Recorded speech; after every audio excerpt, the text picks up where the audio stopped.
Doctor, buenas noches. Mi persona y mis compañeros le daremos a conocer sobre un tema muy importante, que es el esqueleto apendicular superior e inferior y tejido muscular.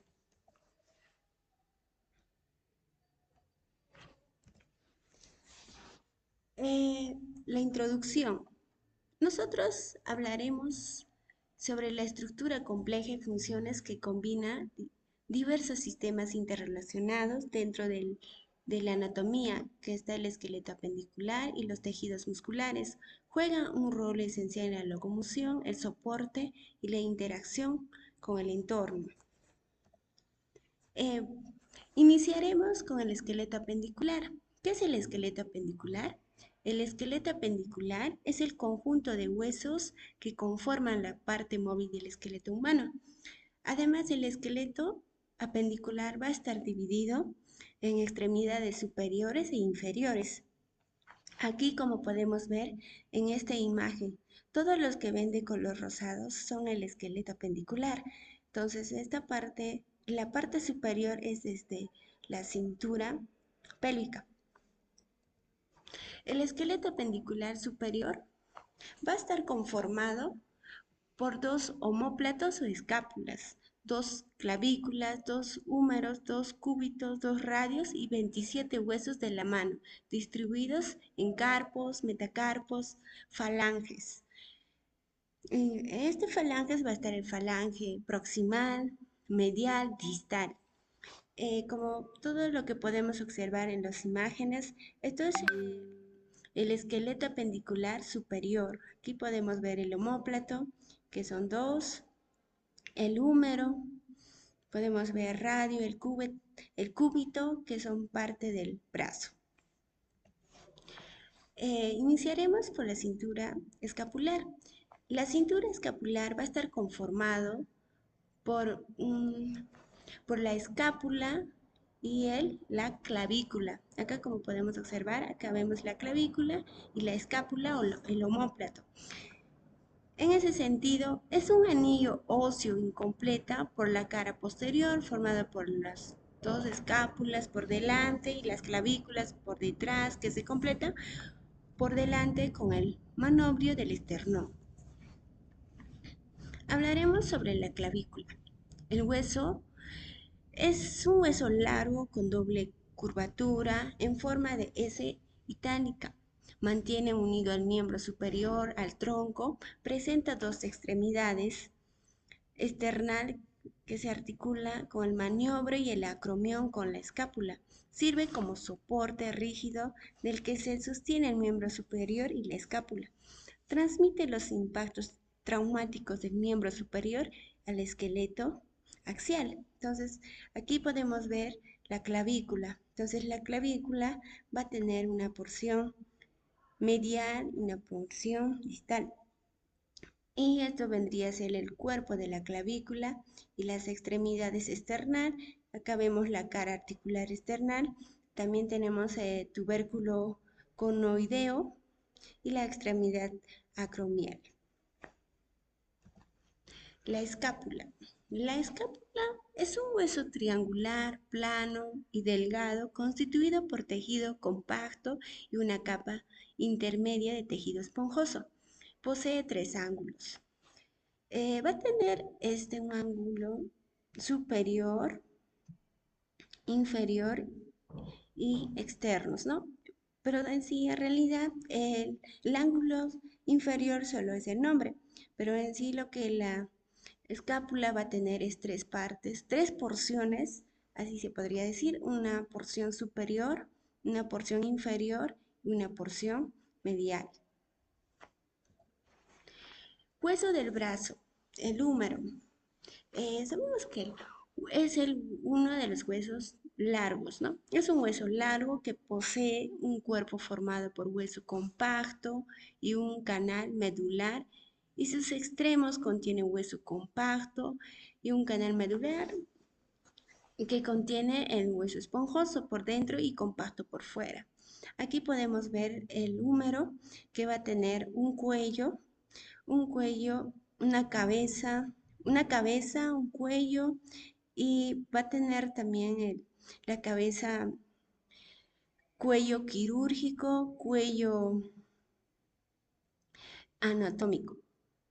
Tenemos el trocante menor, acá ponemos el trocante mayor, este es el trocante menor.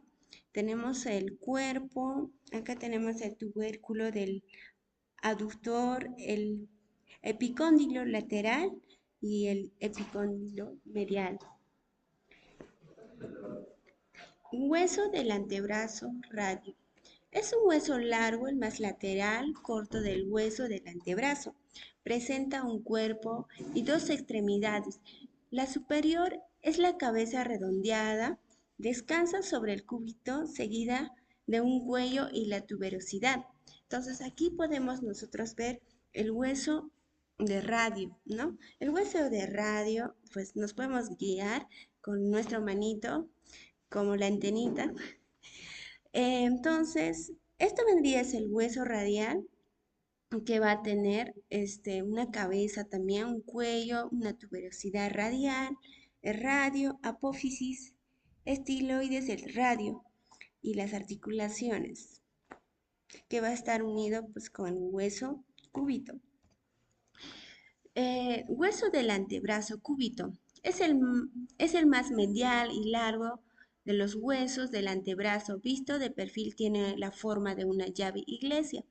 Su cuerpo es prismático, triangular. La extremidad superior es más voluminosa y presenta una gran apófisis llamada olecrano, que se articula con el húmero formado la articulación del codo. En su extremo inferior presenta una cabeza pequeña del cual se desprende la apófisis estiloides, ¿no? Aquí podemos ver nosotros el hueso del antebrazo, que va a tener una apófisis olecrano, esto, ¿no? Entonces que gracias a ello se va a ser unido con el húmero. Tenemos el mescua troclear, la apófisis coronoides, también tenemos la articulación radiocubital proximal, que esto pues va a estar unido con el hueso de la radio. Bueno, aquí como podemos ver en la imagen, esto es el cúbito, un hueso largo, medial. La apófisis esteloides del cúbito va a estar unido también con el radio, con el hueso radio. Y tenemos la apófisis estiloides del cúbito, pues es más delgado, es más pequeño que del radio. Ahora hablaremos sobre los huesos de la mano. Bueno, los huesos de la mano va a estar formado por 27 huesos repartidos en tres grupos. Primero tenemos los carpos. Entonces, todos estos son los carpos. Entonces, vamos a identificar los nombres, ¿no? Tenemos 8 huesos cortos cuboides en dos filas transversales, proximales y distales. Pues esto, en la fila proximal de lateral o medial, escafoides, va a estar por el escafoides, similar, piramidal, pisiforme. Y la fila distal o inferior va a estar conformado por trapecio, que vendría a ser el 1, el trapezoide, que vendría a ser el 2, como podemos ver en la imagen, el grande, el número 3 que está en el medio, ¿no? Como su propio nombre lo dice, es un hueso grande. Y el ganchoso, que vendría a ser el número 4. Bueno, a continuación le daré el paso a mi compañero.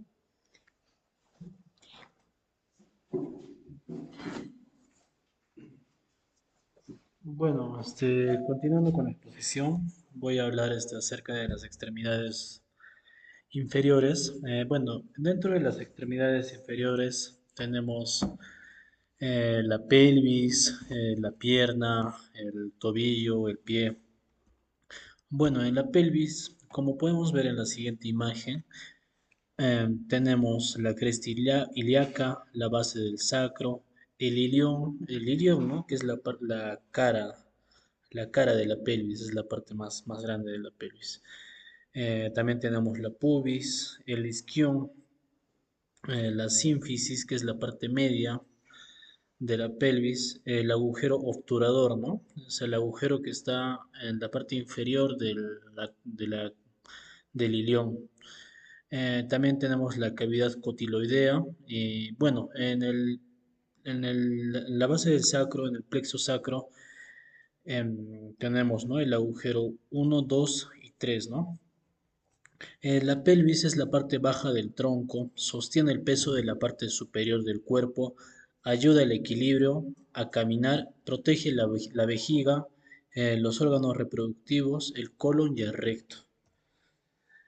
Bueno, de manera siguiente tenemos acá las piernas. Las piernas se dividen en el muslo. El hueso del muslo es el fémur. En cuanto a la pierna, tenemos, ¿no? Los dos huesos que son la tibia y la fíbula. O también el peroné, ¿no? También llamado peroné. También tenemos el pie. Bueno, la parte inferior de la pierna, como lo habíamos dicho, consta de dos huesos, la tibia y el peroné. El peroné es el hueso más pequeño, más delgado, ¿no? La tibia es el hueso más grueso. El, el hueso más grueso se podría decir que representa un mayor soporte para las piernas. Es este hueso más importante, ¿no? Ya que el peroné es un hueso delgado que también cumple la función de soporte, pero no tanto como la tibia. Bueno, también tenemos el tobillo, ¿no? El tobillo permite la dorsiflexión y la flexión del pie. Se compone de tres articulaciones: la articulación talocrural, la articulación talocalcáneo-navicular y la articulación subtalar, las últimas dos siendo parte de la articulación inferior del tobillo. En cuanto a los huesos del pie, podemos ver que se dividen en tres, ¿no? Los huesos del tarso. Entre los huesos del tarso tenemos los huesos cuneiformes, cuneiforme medio, cuneiforme intermedio y cuneiforme lateral, el que está al lado del cuboides, ¿no? En la parte inferior del cuneiformes tenemos el escafoides, y en la parte inferior del escafoides el astrágalo. El astrágalo es el que enerva con la tibia y el peroné, ¿no? Hacen que el pie se pueda mover. En los huesos del metatarso tenemos, ¿no? El 1, 2, 3, 4 y 5, ¿no? Los 5 dedos huesos del pie. Bueno, en las falanges tenemos tres tipos de falanges, ¿no? La falange proximal, intermedia y la falange distal, ¿no? Que son las puntas de los dedos del pie. Los huesos del pie son un total de 26 huesos, los cuales están organizados en tres secciones principales, ¿no? Como lo habíamos dicho. Bueno, continuando la exposición, mi Continuando compañero. con la exposición, vamos a hablar en este capítulo sobre el tejido muscular. Como objetivos vamos a empezar sobre definir el tejido muscular, vamos a nombrar los elementos estructurales y su organización en este tejido, vamos a identificar los criterios utilizados para clasificar el tejido muscular, vamos a indicar también las ubicaciones en las distintas variedades de tejido muscular, ¿no? Mencionamos que el tejido muscular es uno de los cuatro tejidos básicos y embriológicamente deriva del mesoderma. También el tejido muscular está formado por células altamente especializadas llamadas fibras musculares, que estas van a contraer frente a un estímulo apropiado, ¿no? La contracción muscular se entiende como el acortamiento reversible y sincronizado de células y que es el resultado de interacción en su citoplasma. Está constituido o sus constituyentes son fibra muscular, y en la fibra muscular vamos a encontrar célula muscular o miocito. La célula muscular o miocito em, es una célula especializada que se encuentra en el tejido muscular, estriado específicamente en el esquelético y en el tejido muscular liso. Este tipo de células son responsables de la contracción muscular, que se caracterizan por tener una estructura única y esto nos permite ganar fuerza y movimiento. También tenemos dentro de la membrana celular de la fibra muscular, tenemos el sarcolema. El sarcolema es una membrana plasmática y esta va a rodear a las fibras musculares o los miocitos.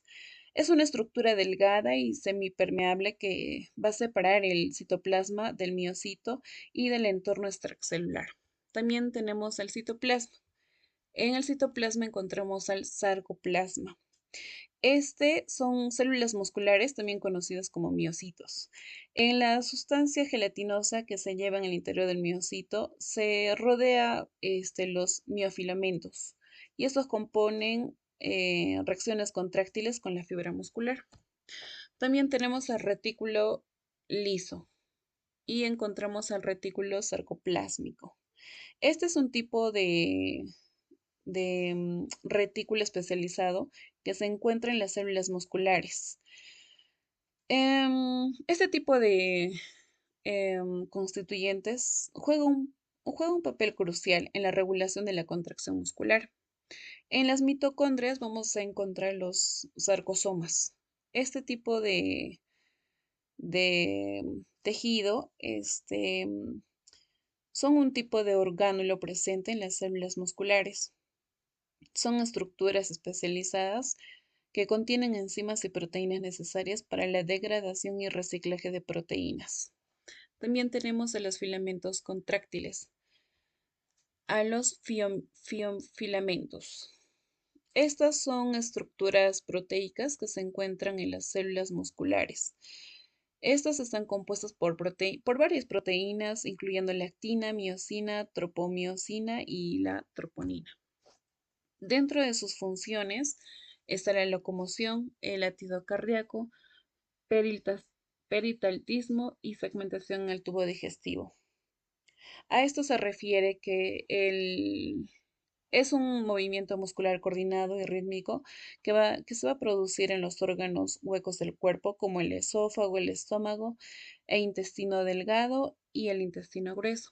También tenemos la resistencia a presión sanguínea en vasos. Significa que es una oposición que ofrecen los vasos sanguíneos al flujo de sangre. Tenemos también la clasificación del tejido muscular. En estos términos histológicos es el arreglo de los miofilamentos de actina y miosina en el citoplasma de cada fibra muscular, el que determina el criterio de clasificación para el tejido muscular. Como número 1 tenemos el músculo estriado, ¿no? En este músculo estriado vamos a ver, o se describen dos variantes dentro del tejido muscular, esquelético y cardíaco.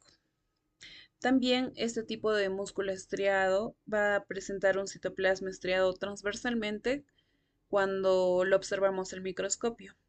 Estas estrellas corresponden a la ordenada organización de los miofilamentos de actina, miosina en el sarcoplasma.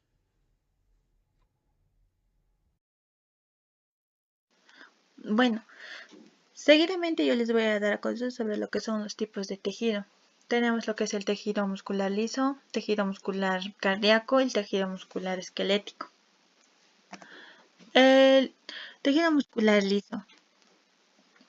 El músculo liso es un tejido muscular no estriado que normalmente encontramos en las paredes de los órganos internos, como por ejemplo el intestino y vasos sanguíneos. ¿Cómo podemos caracterizar lo que es el tejido muscular liso? Por la capacidad que tiene para contraerse de manera involuntaria, facilitando así el movimiento interno de sustancias. Este tejido podemos tener una subdivisión en dos grupos, lo que es el unitario y multiunitario. El unitario es un músculo miogénico que no necesita el estímulo de una neurona motora para contraerse. Está ubicado en las paredes de órganos huecos, como por ejemplo podemos tener en el tracto digestivo, urinario, así como por ejemplo también podemos tener en el sistema reproductor. El multiunitario. Esta es una unidad independiente que está inervado y controlado por una neurona motora, a contrario de lo que es el unitario. Está ubicado en los grandes vasos sanguíneos para el control del movimiento. ¿Qué son las varicosidades de las fibras postganglionares? Son fibras nerviosas autonómicas que se originan en los ganglios. Es una variedad de neurotransmisores que cumplen sus funciones. Lo que son las uniones en hendidura se trata de unas moléculas que actúan como canales permitiendo la comunicación directa entre sus citoplasmas. ¿Cómo está compuesto celularmente? El músculo liso está compuesto por miocitos fusiformes de gran tamaño y con un solo núcleo, a diferencia de los músculos esquelético y cardíaco. Su citoplasma contiene filancitos irregulares de actina y miocina. ¿Qué es la actina y la miocina? La miocina y la actina son proteínas que intervienen en la contracción muscular y otras funciones celulares. Los cuerpos densos. Se encuentra en el citoplasma del músculo liso. ¿Cómo se caracteriza histológicamente? El músculo liso se caracteriza porque tiene un color homogéneo y también carece de estrías. Tiene núcleos concentrados en las células y a menudo se encuentran en grupos, lo que resalta la naturaleza funcional del tejido. Ahora vamos a hablar sobre lo que son los músculo cardíaco. El músculo cardíaco es esencial para bombear la sangre eficazmente. El músculo cardíaco, también conocido como miocardio, consta de fibras musculares estriadas y especializadas interconectadas por discos intercalados. Estas uniones permiten una contracción coordinada y ritmo cardíaco. Aquí vemos lo que son los discos intercalados, los núcleos. Las células del tejido muscular también podemos llamar lo que son los miocitos. ¿Qué son los miocitos? Contiene una alta concentración de mitocondrias que proporciona la energía necesaria al corazón para la contracción. Los miocitos están unidos por lo que son los discos intercalados. Estos discos intercalados se acoplan a estructuras eléctricos y químicos, es decir, como lo que es los cargas iónicos. Estructuralmente, lo que son las fibras musculares cardíacas son células largas, ramificadas, con formas cilíndricas, así como vemos acá, de extremo a extremo, con unos o en ocasiones dos núcleos ubicados centralmente. Los miofilamentos. Los miofilamentos del músculo cardíaco resultan en estriaciones transversales. Las fibras están atravesadas por bandas lineales llamadas discos intercalados. El músculo esquelético. El músculo esquelético está compuesto por fibras musculares estriadas y son controladas de manera voluntaria. Tiene una alta capacidad de contracción y está unida en los huesos a través de tendones, lo que permite el movimiento del esqueleto. Los músculos que están unidos a los huesos por tendones son tejidos suaves que tienen la capacidad de contraerse y producir movimiento. También puede contribuir con lo que es la postura. Aquí tenemos lo que es la función, que es el responsable del movimiento y estabilidad y la generación de calor en el cuerpo. También contribuye a la protección de nuestros órganos internos y al mantenimiento de la postura adecuada. Aquí, como vemos, tenemos lo que es el músculo que está unido a través de un tendón al hueso. Gracias.